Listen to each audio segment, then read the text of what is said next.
लोकी और डॉक्टर डूम की लड़ाई बहुत ही मैसिव हो सकती है, जो कि हम शायद सोच भी नहीं पा रहे हैं। हम वो चीज प्रिडिक्ट भी नहीं कर पा रहे हैं जो मार्वल हमें दिखाने वाला है। जी हाँ, मैं बात कर रहा हूँ एवेंजर्स डूम्सडे की, जिसका अनाउंसमेंट लगभग 1.5 साल पहले देखने को मिला था और हाल ही इसका कास्ट अनाउंसमेंट भी हुआ है, जहाँ पे मार्वल ने ढेर सारे नेम्स ड्रॉप किए, जिसमें अधिकतर कैरेक्टर्स तो हमें थंडरबोल्ट्स वाले देखने को मिले, क्योंकि अभी थंडरबोल्ट्स आ रही है तो उन्होंने शायद सोचा कि इन कैरेक्टर को और ज्यादा इंपॉर्टेंट बनाया जाए, तो उन्होंने शायद ये कास्ट अनाउंसमेंट करी है। और मुझे ऐसा लगता है कि ये लोग और भी कास्ट अनाउंसमेंट कर सकते हैं आने वाले समय में, तो उसके लिए मैं बहुत ज्यादा एक्साइटेड हूँ। पर जो सबसे इम्पोर्टेंट नेम ड्रॉप किया मार्वल ने, उसने सबको हिला के रख दिया और थ्योरी बनाने में मजबूर कर दिया। हाँ, मैं बात कर रहा हूँ टॉम हिडलस्टन की, हमारे फेवरेट लोकी के कैरेक्टर के बारे में, जो कि एवेंजर्स डूम्सडे में दिखाई देने वाले हैं। और मार्वल इसको कैसे कनेक्ट करेगा, ये तो काफी फैसिनेटिंग थ्योरी है। और साथ ही हमें क्रिस हेम्सवर्थ भी इसमें देखने के लिए मिलेंगे एज ए थॉर।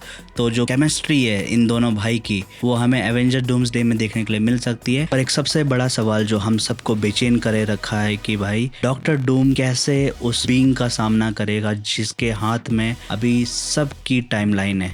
अगर आप टेक्निकली सोचोगे तो डॉक्टर डूम का भी जो अस्तित्व है वो लोकी के वजह से ही तो टिका हुआ है, जहाँ लोकी समय के परे एक एंटिटी बन के बैठा हुआ है, जिसके हाथ में हर एक यूनिवर्स की डोर है और वो उसे ग्रो होने दे रहा है, ना कि नष्ट कर रहा है। तो एक ऐसा बीइंग जो टाइम स्लिप की पावर को पोजेस करता है और समय में कहीं पे भी आ जा सकता है। लोकी कोई एक ऑर्डिनरी देवता नहीं है, बल्कि वो देवों का देव बन चुका है और अब वो गॉड ऑफ स्टोरीज की ओर बढ़ रहा है, जहाँ पे वो हर एक कहानियों को जी सकता है, उन्हें महसूस कर सकता है। लोकी की किस्मत उसको इस रास्ते पे नहीं ले जा रही, बल्कि अब वो खुद अपनी किस्मत अपने हाथों से लिख रहा है। तो आप खुद ही सोचो कि इतने पावरफुल बीइंग को डॉक्टर डूम हराएगा कैसे। ये एक सोचने वाली बात है। अब हमें ये तो पता है कि भाई डॉक्टर डूम जो है वो साइंटिस्ट है, वो उसे इंजीनियरिंग में महारत हासिल है, वो मशीनरी बनाता है और उसे मैजिक भी आता है, सेम लोकी की तरह। वैसे देखा जाए तो ये दोनों ही सेम पेज पे है, मैं आगे आपको एक्सप्लेन करूंगा कैसे है। पर सबसे पहले बात करते हैं डॉक्टर डूम के बारे में। तो डॉक्टर डूम एक साइंटिस्ट है, ये आपको पता है। जिन्होंने कॉमिक बुक पढ़ी है वो जानते हैं कि डॉक्टर डूम एक ब्रिलियंट आदमी है, रीड रिचर्ड की तरह नहीं है पर उससे कम भी नहीं है, क्योंकि जहाँ पे रीड रिचर्ड एक काफी इंटेलिजेंट बीइंग है, इसी के साथ डॉक्टर डूम को मैजिक आता है। डॉक्टर डूम ने टाइम मशीन बनाई है समय में आगे पीछे जाने के लिए।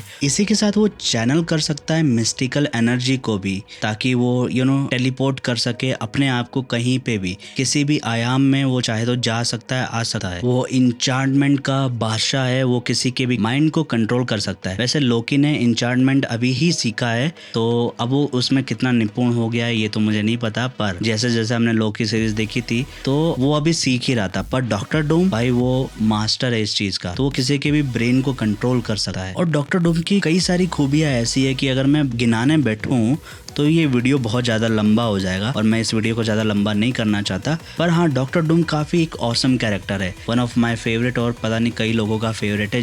जब लोगों ने सुना कि भाई RDJ डॉक्टर डूम का कैरेक्टर निभाने वाले हैं, तो सब पागल हो गए कि भाई जो बंदा आयरन मैन बन चुका था, जो कि एक सूट पर रिलाई करता था, सेम शकल का बंदा अब डॉक्टर डूम प्ले करने वाला है। वैसे डॉक्टर डूम का जो आर्मर है वो भी कुछ ज़्यादा कम नहीं है। वो इतना शक्तिशाली है, वो बड़े एटॉमिक बॉम्ब को झेल सकता है, कई सारे जो मैजिकल पावर है उनको झेल सकता है, इतना खतरनाक आर्मर है। इसके बारे में मैं डेडिकेटेड वीडियो जरूर बनाऊंगा। अगर आप चाहते हो डॉक्टर डूम के आर्मर के बारे में जानना और कैसे कैसे वेपन वो यूज करता है, तो मुझे कमेंट्स में लिख के जरूर बताना, मैं कोशिश करूंगा इस पे वीडियो लाने के लिए। पर हाँ, डॉक्टर डूम है तो वैसे कूल कैरेक्टर, कई पावर्स के साथ आता है। और लेथवेरिया की जो उसकी कहानी है भाई, अगर वो एवेंजर डूम्सडे में दिखा देंगे तो भाई मजा आ जाएगा, स्पेशली क्योंकि हमने RDJ को देख चुके हैं हम ओपनहाइमर में एक पॉलिटिकल कैरेक्टर प्ले करते हुए। तो विक्टर वॉन डूम की जो इनिशियल स्टार्टिंग है उसमें वो पॉलिटिक्स करता है, तो उसको नॉलेज है कि कैसे भाई सामने वाले को मैनिपुलेट करना है या उसको चेंज करना है। तो डॉक्टर डूम इस चीज में बादशाह है। पर हमें ये भी नहीं बोलना है कि भाई लोकी भी इस चीज में महारत हासिल करता है। वो एक समय में शैतानी करने वाला देवता था, जिसने भाई पूरे न्यूयॉर्क की बैंड बजा दी थी। काफी औसम कैरेक्टर है लोकी भी। और जिस हिसाब से हमने लोकी के कैरेक्टर को देखा है कि भाई वो गद्दी का भूखा है, हमेशा राज करना चाहता है, इंसानों को कीड़े के समान समझता है, तो ये जो उसका जर्नी दिखाई है भाई लोकी सीरीज में, और हमने पूरा उसकी टाइमलाइन देखी है कि भाई कैसे मोबियस उसको दिखाता है कि भाई तूने ये किया है, और जब एक सीन आता है जहाँ पे उसको पता चलता है कि उसकी मदर का जो डेथ है वो उसी के चक्कर में हुई है, तो वो चीज उसको काफी चेंज कर देती है। तो जो जिस हिसाब से भाई लोकी सीरीज लिखी गई है, मैं 3 बार देख चुका हूँ भाई, और हर बार मैं अमेज हो जाता हूँ। जो राइटिंग है भाई उस सीरीज की बहुत ही इनक्रेडिबल है। मतलब मेरे को रिपीट में कई बार भी आप दिखा सकते हो, इतनी मुझे पसंद आती है ये सीरीज। तो हाँ यार, राइटर्स की तारीफ तो करनी पड़ेगी भाई। एक ऐसे कैरेक्टर को जिसे फर्स्ट मूवी में देख के आपको गुस्सा आएगा, नफरत होगी, उसी कैरेक्टर को आप इतना भगवान लेवल पे रख दो कि भाई उस कैरेक्टर से प्यार हो जाएगा। तो हाँ भाई, मैं सही में बहुत एक्साइटेड हूँ एवेंजर डूम्सडे में लोकी के कैरेक्टर को देखने के लिए। और भूलना मत, ये वही लोकी है जो न्यूयॉर्क में अटैक करके आया, और जिसके वजह से थैनोस को पता चला अर्थ का, और उसने चित्तौरी सेना जो अपनी भेजी, कई सारे लोग उसमें मारे गए। तो भाई ऐसे कैरेक्टर को जो कि गॉड ऑफ स्टोरी होने वाला है और उस राह पर चल चुका है, इस कैरेक्टर को हर कोई देखना चाहता है इंक्लूडिंग मी। तो बस ये राइटिंग को बिगाड़े ना, हम लोग और लोकी को देखना चाहते हैं। टॉम हिडलस्टन की परफॉर्मेंस भाई सच में लाजवाब है बंदे की। पर इसी के साथ अगर आप सोचोगे कि भाई लोकी का जो कैरेक्टर है, ये लोग चाहे तो काफी बड़ी चीजें सेटअप करने के लिए भी यूज कर सकते हैं, क्योंकि वो स्टोरीज के अंदर जा सकता है, आ सकता है। एक बार तो वो मार्वल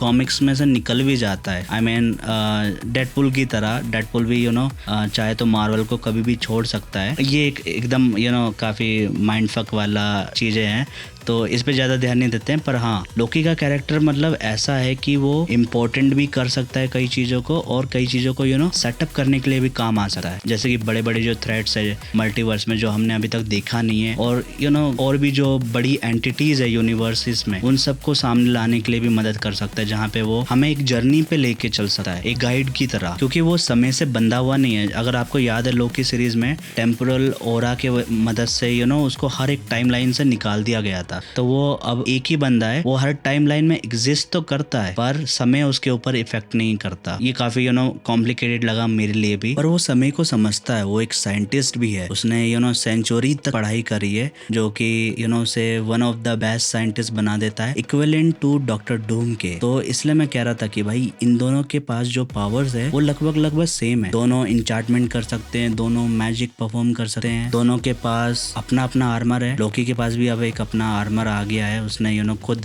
बनाया है उसको। दोनों को मैजिक आता है, दोनों साइंटिस्ट है, मतलब हर एक चीज इन दोनों की सेम आपको देखने के लिए मिलेगी। पर सवाल यही आता है कि भाई डॉक्टर डूम लोकी को हराएगा कैसे, इतना शक्तिशाली आदमी को हटाएगा कैसे अपने रास्ते से। और क्योंकि उसको अपना एक बैटल वर्ल्ड भी बनाना है, तो उसके लिए उसको ढेर सारी पावर्स की जरूरत है। तो वो लोकी की पावर खींच सकता है। वैसे तो वो वांडा की पावर भी खींचेगा, और डॉक्टर स्ट्रेंज को अपने साथ ले लेगा। पर सोच के देखो कि भाई इतने बड़े बीइंग को हटाएगा कैसे, या फिर हमें कैसे लोकी दिखाया जाएगा इस मूवी में। जहां तक मेरे दिमाग के घोड़े दौड़ रहे हैं, तो भाई मुझे लग रहा है कि क्रिस हेम्सवर्थ इस मूवी में है, तो थोर कहीं ना कहीं लोकी की कमजोरी भी है। तो हो सकता है कि वो लोकी के पास लेके जाए थोर को, और उसको लगभग मार दे। वैसे थोर अपने आप में भी बहुत पावरफुल आदमी है भाई। आई मीन उसकी कॉमिक पढ़ोगे, जब वो और ज्यादा ओल्ड होता जाता है, तो और ज्यादा स्ट्रांग होता जाता है। वो कई सारी चीजों को पोजेस करता है। वो मैं समय मिलेगा तो किसी और वीडियो में आपको जरूर एक्सप्लेन करूंगा थोर के बारे में भी।